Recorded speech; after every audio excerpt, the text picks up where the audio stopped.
Welcome. This video covers other ways to read in nicely formatted data to SAS. So we've already seen how to read in nicely formatted delimited data and Excel data. But sometimes your raw data isn't as nicely formatted. Well, how you can read in not so nicely formatted sort of flat files that are just plain text is through the use of a data step. And actually, whenever you run proc import to read in, say, a delimited data file, if you look in the log, it creates a data step itself. So proc import there is actually creating a data step. So you can see it starts with a data statement, then there's a whole bunch of things to define how to read in the data, and then it ends with a run statement. So it's actually producing a data step itself. So there are tons and tons of options that will help you read in not so nicely formatted raw data. Say you have some missing data entries, or maybe some of your lines of data have more entries than others. There's a whole bunch of time that you could spend learning how to use a data step to properly analyze or read in that data. So Stat 555 spends quite a bit of time on the data step and how to read in data that is of this format.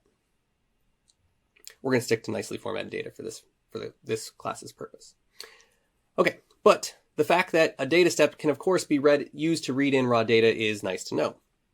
Another way that you can use the data step to read in data is what's called INSTREAM data. And so INSTREAM data is just data that you're going to type directly into your SAS program. Generally speaking, you do not want to use this method, but if you had a really small data set that you just wanted to create really quickly, this is a nice, easy way to do it. So here's some code to create a very small data using the INSTREAM method. So we start our data step with a data statement. We're going to create a new data set called heights in the NCSU library. The input statement then tells SAS which variables you're going to input. And if you put a $sign after the variable, it tells SAS that the variable you're going to input should be a character variable. Otherwise, it will assume that it is a numeric variable. Because remember, SAS only stores data as either character or numeric. Then there's the data line statements. You can also use cards. And this just tells SAS, I'm about to give you the raw data that I want to read in via this program. After that, you just give it the data separated by usually just a space. And so here, the person is the first variable, the first entry, and then the height after it is the second one. And then once we're done with one observation, we drop down to the next line and put the next data line as well. We end our data after we're done with reading in this raw data. We put a semicolon to tell SAS we're done with our raw data. And then we finish that off with a run statement. And this will now create a very small data set using this INSTREAM method. Okay, so that's one way you can create just a very basic data set. Another thing that you can use to read in data is to use a LIBNAME engine. So you might say, LIBNAME, haven't we already used that? Yes, so we've used LIBNAME to create a library, but you can also use it to gain access to data. So these are called LIBNAME engines. And so for Excel data, you can actually read in your data using a LIBNAME instead. And the benefit of using a LIBNAME to read in an Excel file is that if you have multiple sheets within that file, you can gain access to every one of those sheets with one line of code. And basically what it does is it makes a library corresponding to that Excel file, and then every sheet is sort of a data set within that library. And so here's the syntax for doing that, whether you have an newer version of Excel file or an older. You still use the LIBNAME statement. You still give it the name of your library that you want to create.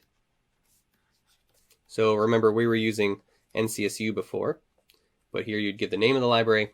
And then if it's an older version, you use Excel. If it's a newer version, you use XLSX.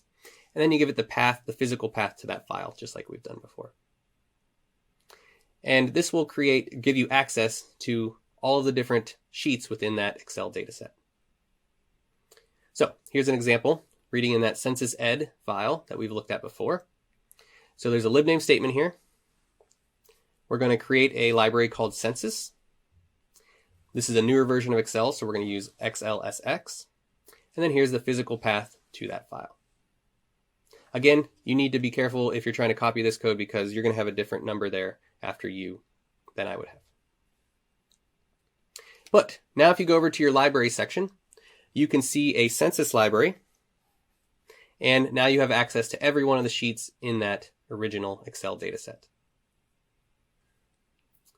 One thing to note, though, that this does not create SAS datasets. So even though it's over here in your library and you have access to all of these different datasets, they are not SAS datasets. You are just basically gaining access to the sheets of the Excel file, but they are not being transformed into a .sas 7bdat file. So you just gain access to the data. But this is a great way to explore an Excel dataset.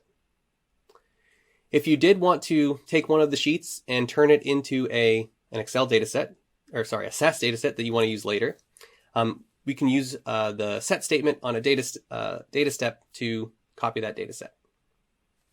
So here's some code to do that. So we're creating a new data set. So this is the name of our new data. And all we're doing is we're setting one of the data sets. So this is corresponding to one of the sheets from our census library, which again corresponds to that Excel file.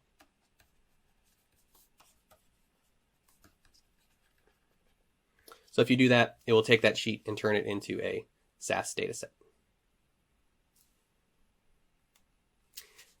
But remember, the reason why we prefer SAS datasets is SAS already knows how to deal with those. So as long as you assign a library to the folder that has your SAS datasets in it, you already have access to those. You can go ahead and just start summarizing, analyzing, and creating graphs of that data. Of course, there are lots of other different types of raw data that you could try to read in. Two of the other most popular ones are what's called XML data, which is similar to HTML code if you've ever done that. So there are different tags that represent your data values. And then there's JSON data, which is a highly popular way to store data and whenever you're storing data somewhere on a website. And with JSON data, which stands for JavaScript Object Notation, your data comes in key value pairs. So for instance, this would be a key, and this would be the value associated with it. So JSON data is one of the most popular ways to store data in databases and things like that. So you can read in both of these types of data using a LIBNAME engine, just like we did with that Excel data. So let's look at an example where we read in some JSON data. So we're going to use a file name statement to create a reference to a JSON file, right?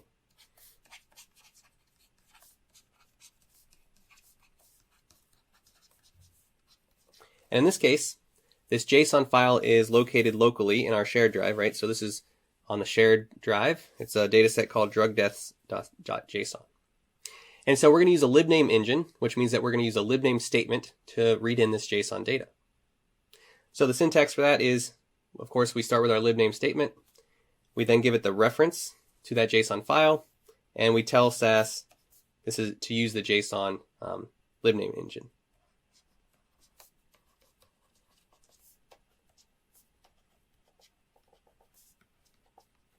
Oops. And so if you do this, it's basically going to do the same kind of thing it did with that census Excel file.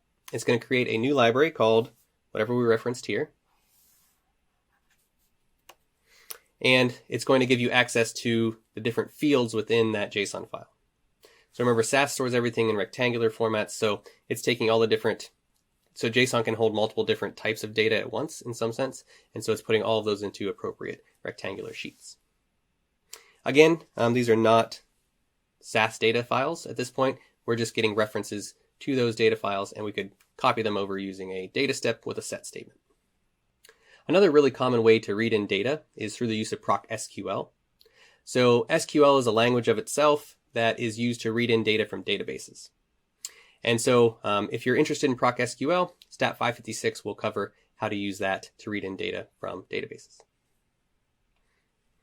Okay, now let's jump into SAS and let's use a LIBNAME engine to read in an Excel file, and let's also just create a very basic INSTREAM dataset. All right, here we are in SAS. So we'll start a new program. And I've modified my snippet a little bit to include a header, just because I type that every time as well. So I'm going to go ahead and pull that in so we can create our library that we use. This is going to be other data. And the first thing that we wanted to do was read in an Excel file using a LIBNAME engine. So I don't have any files other than that census ed one on here that I'd want to read in. So I'm going to go ahead and upload a new file. So I'm going to click on my lib, and I'm going to go to this upload arrow, And I have another data set here that has multiple sheets to it available on my C drive. So just go there.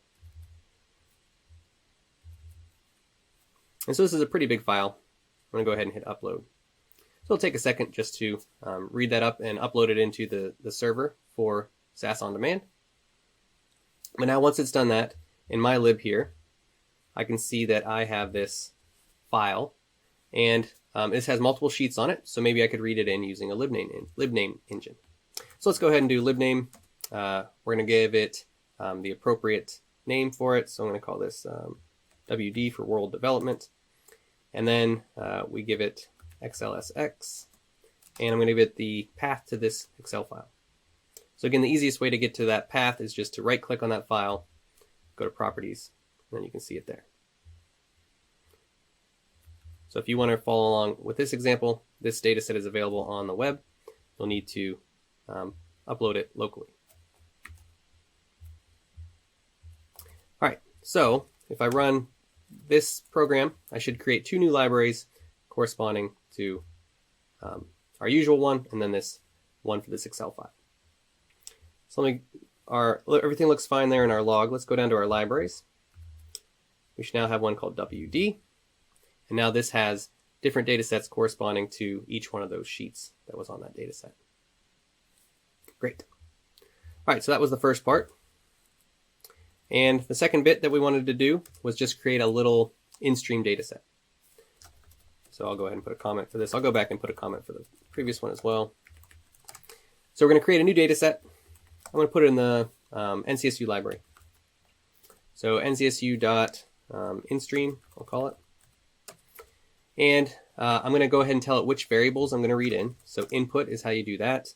So I'm just going to input name, and name is going to be a character variable, so put a $sign after it, cost, and fee. Just make up some stuff on the go here. And then data lines will tell SAS that I'm ready to start putting in my actual raw data.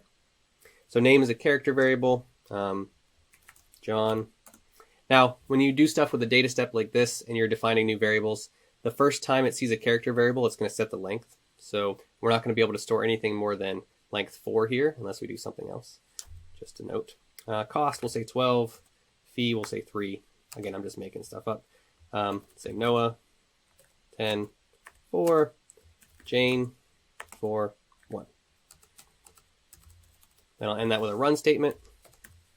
And when I run this, I should create a new data set called INSTREAM in my library that has that data in it. Great, so we know how to get some raw data into SAS, especially if it's nicely formatted. If it's not so nice, we still have some work to do. But if we have nice formatted delimited data, Excel data, JSON data, etc., we now know at least where to get started to read that in. And what this does is this allows us to now start doing more of the fun things. Once I get my data into SAS, I then might want to do some manipulations, some subsetting, etc., and then summarize it in meaningful ways and also analyze it. And so that's where we'll go next.